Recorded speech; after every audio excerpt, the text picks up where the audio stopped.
When I saw the message from Julia, "Working late, don't wait up," I was already sitting at our kitchen table, staring at the copy of our prenup with paragraph 4 highlighted in bright yellow. My laptop screen glowed beside it, paused on a frame from the security camera footage. Timestamped, zoomed in, undeniable. There she was, stepping out of the passenger side of a dark sedan, one heel hitting the curb, the other still in the car as she adjusted her skirt. Her boss, Alan Crowley, regional director, mid-40s, married with 2 kids, walked around the front of the car, looked up and down the street, and leaned in close. Then it happened. Quick, deliberate. She kissed him.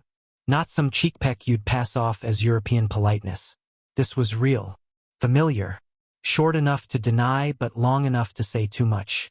Then she pulled back, fixed her blouse, ran a hand through her hair, and turned toward our front door. No guilt. No hesitation. Just normal. A minute and 22 seconds later, my phone buzzed on the table. Working late. Don't wait up, briefcase cloud with rain. She even added emojis, the briefcase and the rain cloud, like she was trying to sell the alibi with flair. That was her style. Always a little too polished. Always good at packaging the story so it felt just far enough from suspicion. But this wasn't the kind of message you send after kissing your boss outside your home. It was the kind you send to look innocent, to make sure the person on the receiving end doesn't start looking. Too late for that. I leaned back in my chair, feeling the hum of the refrigerator and the faint tick of the wall clock. The storm outside had slowed to a drizzle, but my thoughts didn't. I stared at the screen, at the frozen image of her stepping away from the car, like I could force some part of her to admit what I already knew. That camera wasn't even meant for this. A year ago, a string of break-ins had swept through the neighborhood. Garage doors busted in, car windows shattered, packages stolen. Julia was nervous. She didn't like the idea of someone casing our house. I remember her urging me to get cameras installed. Just in case, Sam. It's peace of mind. So I did. Front porch, driveway, back alley, even one tucked discreetly into the old lamp post by the curb, where the city's been too lazy to replace the bulb. That one, ironically, had the best angle. Caught everything. Now it was me who needed peace of mind. I should have confronted her the moment I saw it. Should have called her out before she even walked through the door. But I didn't. I wanted to see how she'd play it, how much she thought she could still control. When she finally came home, around 10:45 p.m. by the microwave clock, she walked in like nothing was wrong. Purse slung over her shoulder, hair still damp from the rain, blazer buttoned like she just walked out of a boardroom. She stopped when she saw me at the table. "Oh," she said, tone light but a little too fast. "You're still up."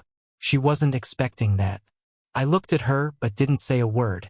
She set her purse down carefully on the entry table, took off her heels, one at a time like always, and started talking before I even had the chance to. "Work was brutal," she said, slipping into the kitchen and opening the fridge. "I swear. The storm made everything worse. Half the team bailed early, so I had to cover for 2 projects. Alan was nice enough to give me a ride home. I told him he didn't have to, but he insisted." She said it while grabbing a bottle of water. No eye contact, just narration. I watched her twist the cap, take a sip. Then she leaned against the counter, finally meeting my eyes. "You okay?" she asked. "You look tense." That was the moment. Not when I saw the kiss. Not when I read the message. But right then, when she asked me if I was okay, as if I was the one with something to hide. That's when I realized she wasn't just lying. She was trying to flip it before I even got a chance to speak. I said nothing, just held her gaze. "You're giving me that look?"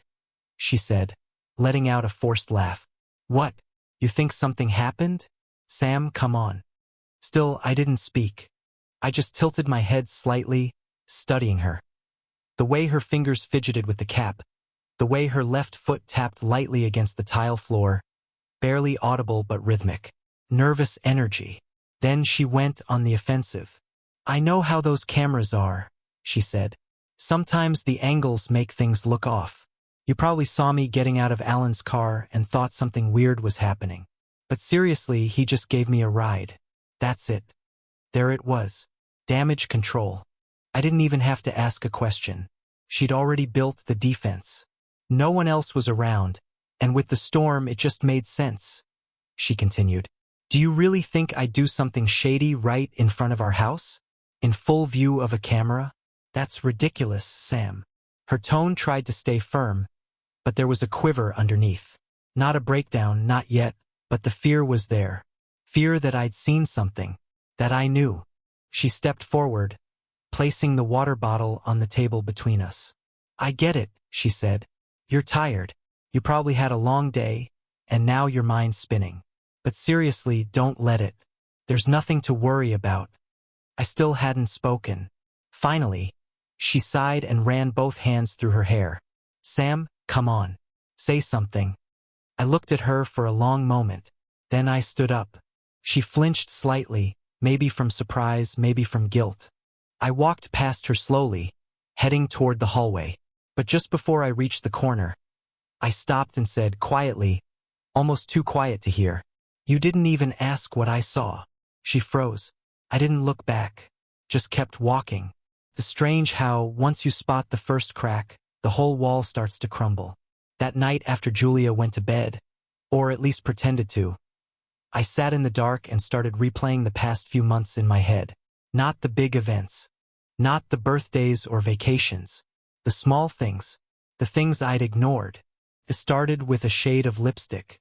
I remember the morning she wore it. This deep, reddish color she'd never used before. Julia was always more of a muted tones kind of woman. Earthy. Professional. But that day, she stepped out of the bathroom with it on. And I said, That's new. She barely acknowledged it. Just said something about trying something bolder for work. I didn't think much of it. People change styles. Then came the blouse. The one with the pearl buttons and tags still on it. When I checked the receipt, not because I was suspicious then, just curious, I saw it had been paid for with our joint card. $228. She told me it was on sale. Funny how lies sound smaller when they're wrapped in on sale. There were other moments too, all these disconnected pieces that didn't mean much on their own but now, in retrospect, formed a kind of breadcrumb trail straight to the truth. Like the way she smiled at her phone. That's what really stuck in my head. She'd get a message while we were watching TV. Something dumb like a baking show or one of those true crime but make it quirky docuseries she loved. Her phone would buzz. She'd glance at it. And then this soft little smile would creep onto her face. It wasn't the "ha, that's funny" smile. It was gentler, private. She'd tilt the screen away when I looked over. Always casual. Always smooth. Work stuff, she'd say.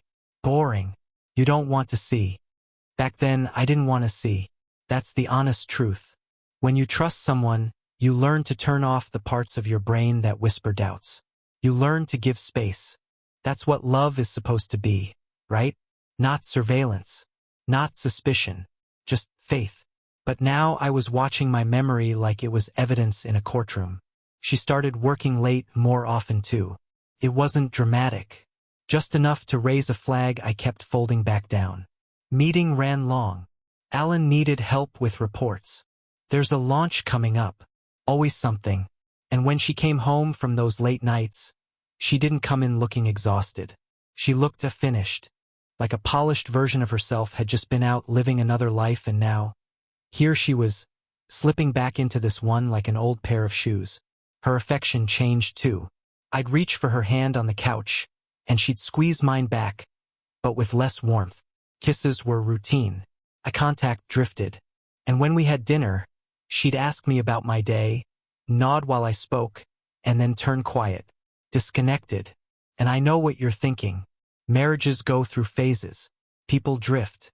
But I had always believed Julia and I were the exception. We had built ourselves on communication. On logic. She was the one who told me that love without structure falls apart. That's why we had the prenup. That document was her idea. Back when we were engaged, she said something like, It's not about planning for divorce, Sam. It's about protecting what we each build, in case life throws curveballs. I remember nodding even though I didn't fully agree. I'd always believed if you were planning for the end, you were already halfway there. But Julia was persuasive and reasonable, and she never made me feel like she was doubting me. She made it seem smart, grown up. You never know how people change when things go bad, she said. I just want to make sure we're both covered. She was calm about it, clear-eyed, and that should have been my first clue. Because now that clause, paragraph 4, the one about infidelity and immediate asset division, was lit up in yellow on my kitchen table. She'd written it in herself. Her legal team had signed off on it. She had insisted on it. At the time, I joked, "This sounds like you're expecting one of us to cheat." She laughed. "It's just a safeguard. I trust you." Now I wasn't so sure if she ever had. Maybe she didn't plan it this way. Maybe she didn't think it through. But that's what made it worse. Because Julia wasn't careless. Julia was calculated. She prepared for everything: meetings, travel, taxes. Everything in her world had a backup plan. So how could she not realize the cameras were still running? Or that the prenup she was so proud of might become the exact blade I used to cut this whole thing loose? That's the part one couldn't wrap my head around. Unless some part of her wanted to get caught. That night, after the confrontation that wasn't really a confrontation, I sat in the living room with the lights off.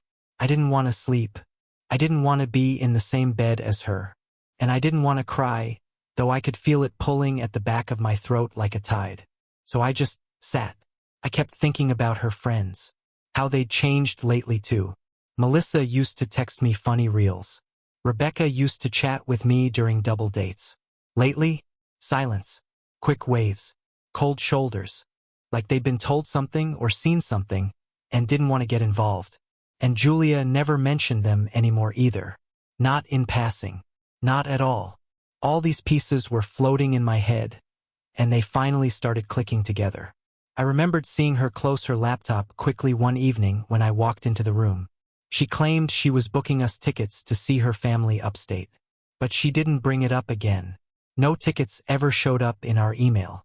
When I asked about it weeks later, she said she'd changed her mind. Too expensive, she claimed. They understand. I bought that. I bought all of it. And now I felt like the dumbest man alive. But I wasn't angry. Not yet. I was something worse, aware. That stage where you realize you've been played, but the betrayal is still fresh enough that you're not sure how deep it goes. Like walking across a frozen lake and hearing the first crack under your feet. I went back to the camera feed. Not just that night. I pulled up the archived footage I hadn't touched in months. There were so many clips.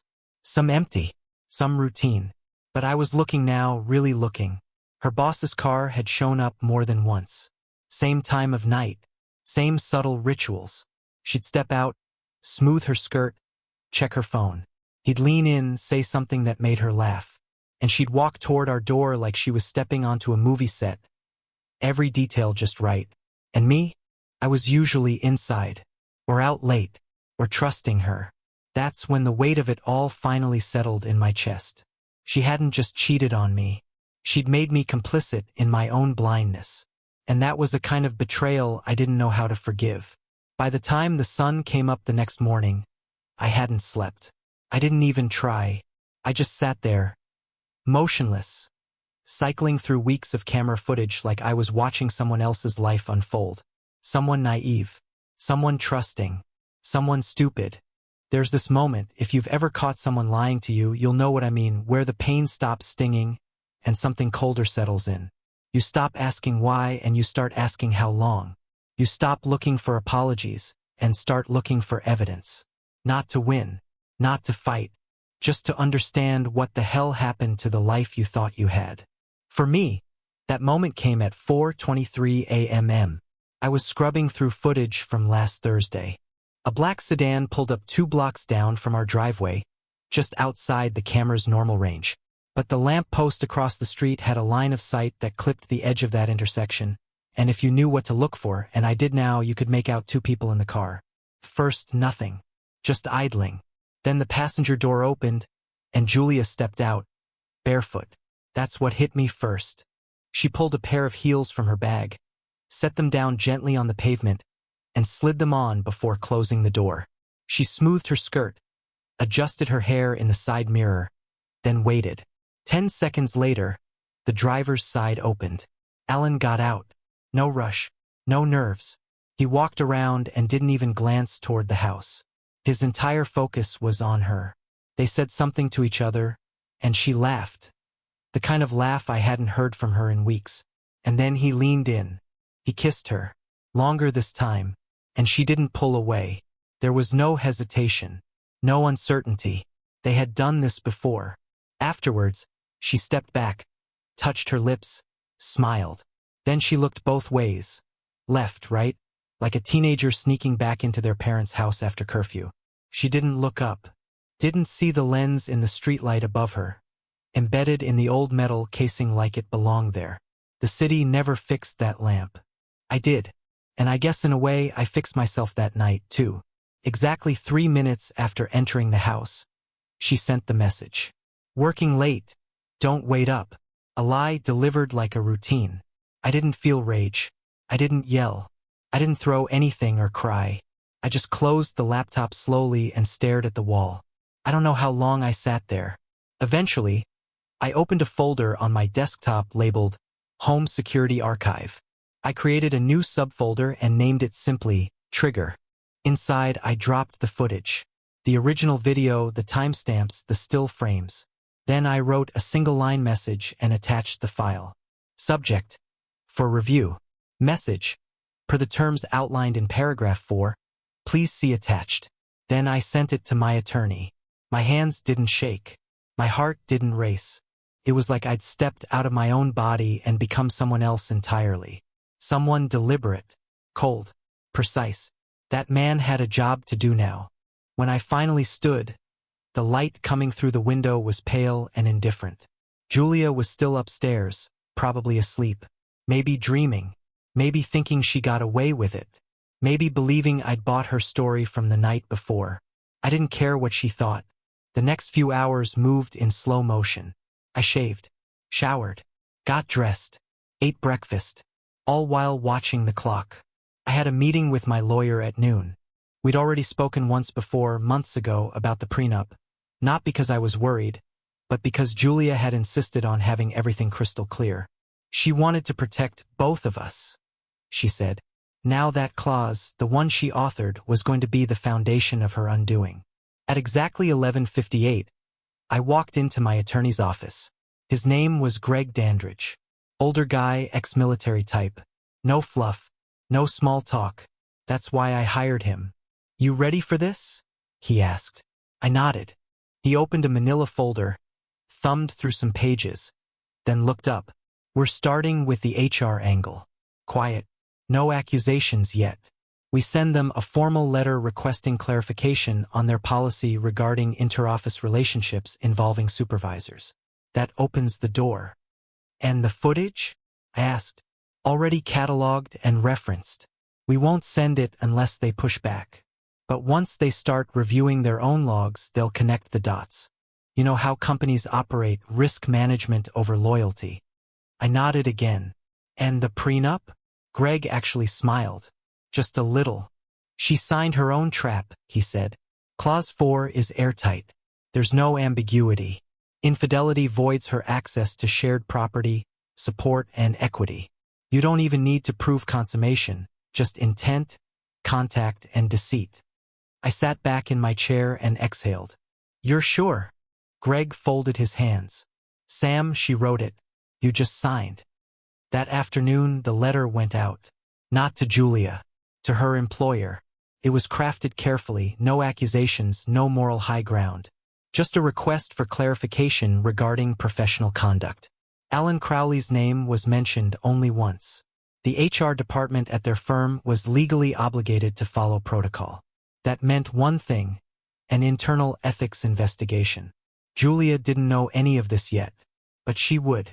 By the time I got home, she was in the kitchen, wearing yoga pants and a hoodie, sipping tea like we hadn't gone to bed in a fog of unspoken tension. She smiled faintly when I walked in, like it was just another day. You okay? She asked. You seemed quiet last night. I nodded. Didn't sleep well, I replied. Headache. She made that sympathetic face. The one she used when she wanted to seem nurturing. "I'll make that turmeric ginger thing you like tonight," she said. "It's supposed to help." I looked at her for a moment and wondered how many times she'd come home from him, walked into this kitchen, and pretended to care about me. How many times she'd told herself she still loved me.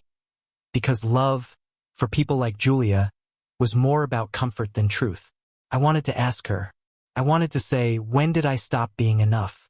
But instead I said, sure, thanks. Then I went upstairs. And I waited. By the next morning, everything had been set in motion. I woke up early, showered, shaved, and got dressed like it was any other Tuesday. But in reality, I was a man walking into the final stages of a plan I didn't even know I'd been building for months. At 8:17 a.m., my attorney's assistant sent confirmation. The HR department had received our inquiry and had officially escalated it. Not just to internal review, but legal. That meant someone, probably someone high up, had seen the footage. At 8:42, I froze the joint accounts. That move was 100% legal, thanks to paragraph 4 of the prenup, which stated that in the event of confirmed infidelity, any jointly held marital assets shall be reverted to sole control by the non-breaching party, pending review. Julia had insisted on that clause when we signed the document. Her exact words were, "Just to keep things clean if something ever goes wrong." Well, things had gone wrong. My bank app made it easy. One click to suspend transfers. Another to restrict usage to verified cardholder only me. The balance still showed the full amount, but her access was gone. I closed the app and sat at the table, sipping coffee like I hadn't just detonated the foundation of our marriage from my phone. At 9:10, I got the first ping from the card alerts I'd set up years ago, mostly to track spending. The boutique on 3rd Street, one of Julia's favorites, declined a $316 purchase. Likely a handbag or perfume. Something frivolous. Something she didn't need, but always found a way to justify. At 9:11, another alert. Gas station. Declined. At 9:15, she called me. I stared at the screen as it buzzed on the table. Her name. Her picture. One of our vacation photos from Maine, where she's laughing in the sun. Not a care in the world. I let it ring. No voicemail. 2 minutes later, she texted, "Julia. Hey, something's up with the account. Did you change something?" Then, "Julia. My card just got declined. Twice." I didn't respond. Instead, I forwarded her text to Greg, my attorney. He replied within the hour. "Greg. Going forward, please direct all communications through counsel. Simple. Clinical." The wall was up now. At 11:07, I heard her car pull into the driveway. I didn't expect her home so soon, but clearly, she wasn't about to let this slide without demanding answers. I stood in the hallway, out of view, as she stormed through the door. "Sam?" she called out. "What's going on?" I stepped into the entryway, calm. Hands in pockets. Neutral expression. "I need to know what's happening," she said. "My card didn't work, and the bank app says the accounts are frozen. Is this a glitch or something?" "It's not a glitch," I said. My voice was steady. "All financial decisions are going through legal from now on." Her eyebrows knit together. "Legal? What are you talking about?" "I'm saying," I said slowly, "that until this is resolved, everything is on hold." She blinked. "Resolved? Sam, what's happening?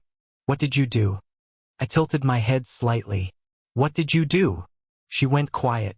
"I have nothing to hide," she said eventually, folding her arms like it gave her some kind of moral leverage. "If this is about Alan driving me home, I already explained that.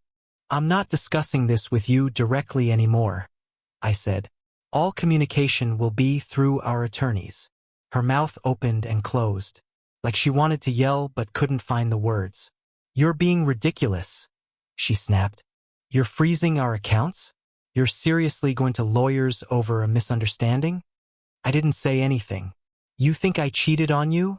she demanded. Again, I said nothing. "Say it," she pushed, stepping closer. "Just say it, Sam. You think I'm sleeping with my boss?" Silence. She scoffed, laughed even, like she was trying to regain control. You know what? If you're gonna act like this, maybe I should get a lawyer. Because this is insane. You should, I said. That stopped her. Just for a second. A beat of genuine panic crossed her face. She spun around and stormed toward the kitchen. This is some kind of overreaction, she muttered. We're adults. You don't blow up a marriage over a ride home. I followed slowly. She was pacing now, flustered. Not used to being ignored. Not used to losing footing in a conversation. I don't know what game you're playing, she said. But if you're trying to scare me, it's not working. I'm not playing, I replied. She stopped and faced me. You're freezing accounts, getting lawyers involved, and refusing to talk to me. That is playing. I crossed my arms. You ever read paragraph 4 of the prenup lately? Her eyes narrowed. What? Paragraph 4, I repeated. The one about infidelity. The clause you insisted on when we got married. I remember it, she said quickly. But nothing in that clause justifies this. There's no proof of anything. You're acting like some paranoid. Don't, I said. Don't finish that sentence. She flinched again. A small crack in the facade. I'm giving you space to consult with your attorney, I said. Anything else you'll have to take up through them. Her face flushed. Anger, confusion, maybe even fear. Sam, please, she said, lowering her voice. Can we just talk? Like people? No. Her lips parted in disbelief. Not anymore, I said. We don't talk. We document. That night, she stayed in the guest room. I heard her crying around midnight. The kind of cry where someone's trying to muffle it but failing. I lay in bed staring at the ceiling, and for a second, I almost felt sorry for her. Almost. But then I remembered the footage. The car. The kiss. The smile.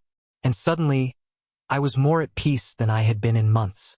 By the next morning, the fallout had already begun. Her company placed both Julia and Alan on immediate leave, pending investigation. Greg had timed the legal filing perfectly. Corporate couldn't risk exposure.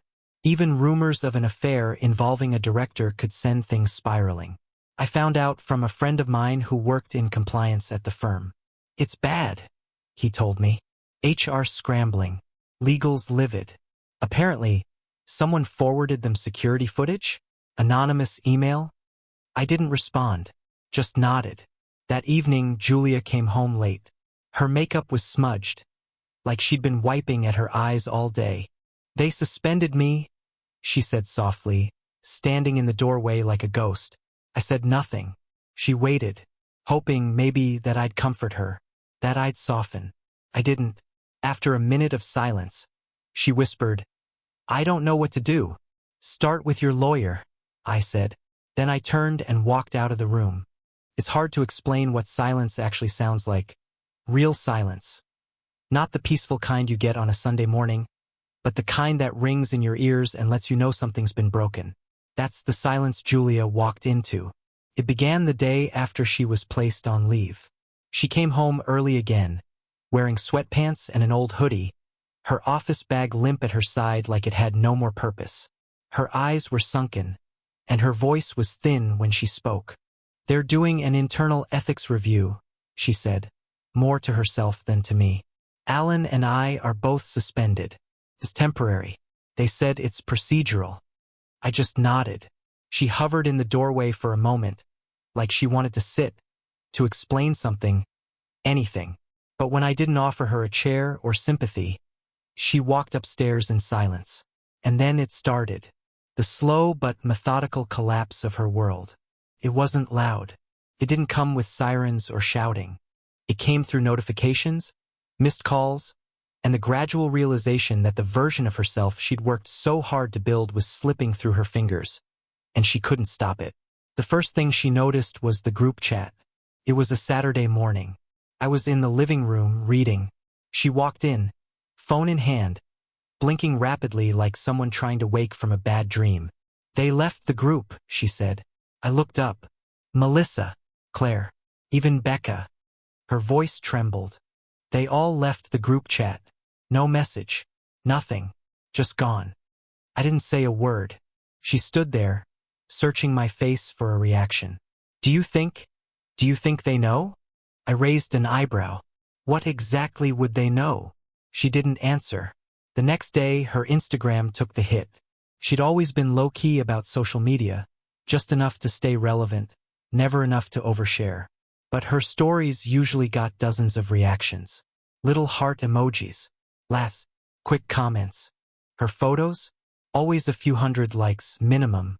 That Sunday, she posted a photo of her matcha latte and a caption that said, "Trying to focus on gratitude." 0 comments. 37 likes. I don't think she meant for me to see it, but I did. I watched her scroll through her own post like she couldn't believe the numbers. She refreshed it twice. 3 times. Nothing changed. By Monday, even her sister had gone quiet. "Lily hasn't texted me back," she said over dinner. Not that we were eating together. I was at the table. She was standing by the counter, pretending to pick at leftovers. "It's been 2 days," she went on. "She always texts back. Always." I just looked at her. "I didn't tell her anything," she added. "I don't know how she'd even." She stopped mid-sentence, her eyes darting to me. "What did you do?" The question wasn't casual. It was sharp, afraid. "Me?" I asked, tone flat. "I haven't spoken to anyone. But someone sent the video," she said. "Right? That's how this all started. You leaked it." "Did I?" Her lips tightened. "You know what you're doing." I leaned back in my chair. "Yes." She stared at me, like she was trying to decide whether to cry or scream. But all she did was turn and walk out of the room, barefoot, her steps somehow both heavy and unsure. Her job wasn't just a job.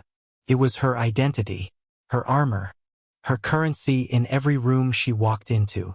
Julia had always been respected, polished, competent, quick with solutions. People listened when she spoke. Clients trusted her. HR even used her as an example of professional standards in onboarding videos. But now she was a liability, a pending file.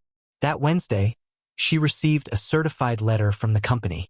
She opened it in the foyer, and I watched her hands tremble as she read it. "Effective immediately," she whispered. I already knew what it said. Greg had gotten the heads up from someone inside legal. The investigation found sufficient cause to terminate her based on conduct unbecoming of her role, inappropriate workplace relations, and violation of internal ethics. Alan was fired too. Apparently, his wife had received a copy of the footage anonymously. She'd filed for divorce within 48 hours. Their kids, ages 6 and 9, were with her. Julia dropped the letter on the floor like it burned. "They didn't even let me speak," she said, voice cracking. "Didn't ask for my side. Just done. I didn't move. Do you understand what you've done?" she hissed. "You've ruined me." I stood up, calm. "No, Julia," I said. "You ruined yourself. I just kept the receipts." By Friday, she'd stopped pretending things would go back to normal. She moved like a ghost around the house. Quiet, slow, half-present. I'd find her staring at the TV without turning it on, or sitting in the laundry room with her knees tucked up to her chest like a kid in timeout. She tried to log into her company email. Access denied. She tried reaching out to contacts in her industry. None responded. One night, I overheard her on the phone with someone. Maybe an old friend, maybe a recruiter, pleading. "I made a mistake, okay? One mistake. I don't deserve to be blacklisted." A pause. "No, I didn't lie to you. I just didn't tell you everything." Another pause. "Please, can't we just meet for coffee?" The silence that followed told me everything I needed to know. They'd hung up. Her desperation bled into everything. She tried talking to me again. Not angrily this time, but from a place of sadness, fear, regret. One night, she sat down at the kitchen table across from me. Hair pulled back. No makeup, just a hoodie and glassy eyes. "I lost everything," she said. I said nothing. "I know I don't deserve your sympathy," she added, "but I don't even know who I am anymore." Still, I didn't speak. She laughed bitterly. You're not even angry, are you? That's what makes this worse. You're just done. I nodded once. Do you hate me? She asked. I finally looked up. No. She blinked, surprised. I don't hate you, I said. I just don't trust you. And that's enough. The next morning, she left the house without saying anything. No note, no explanation, just her purse and her keys. When she came back, her eyes were red. I didn't ask. Later that night, she knocked on the door to the guest room, her room now. I didn't answer. She knocked again, softer. I talked to a lawyer, she said through the door. He thinks we can negotiate, that maybe there's room for interpretation. Silence. But I don't want to fight you, Sam. I want to fix this. Still silence. I love you, she added, voice barely audible. I let the words hang there, weightless and unwanted. Then I turned out the light. At the hearing, Julia showed up composed, with a fresh attorney and hopeful eyes. She thought there'd be room to negotiate, room to plead. But once paragraph 4 of the prenup was read aloud, her clause, the room shifted. Her lawyer tried spinning it, claiming ambiguity, emotional duress, even misinterpretation. But Greg calmly reminded everyone. The clause was her idea, her language, her signature. She didn't lose the house or the money or the investments because I was vindictive. She lost them because she bet against her own rules and lost. I left quietly, without a speech, while Julia was away on a self-care weekend. The house was already listed. Per the prenup, all shared property reverted to the non-breaching spouse. I took what was mine. No drama, no spite. When she returned, the for sale sign hit her harder than anything I'd said. She called, begged, even cried into voicemails. But everything went to the archive. I wasn't the man who forgave anymore. I was the one who documented and walked away,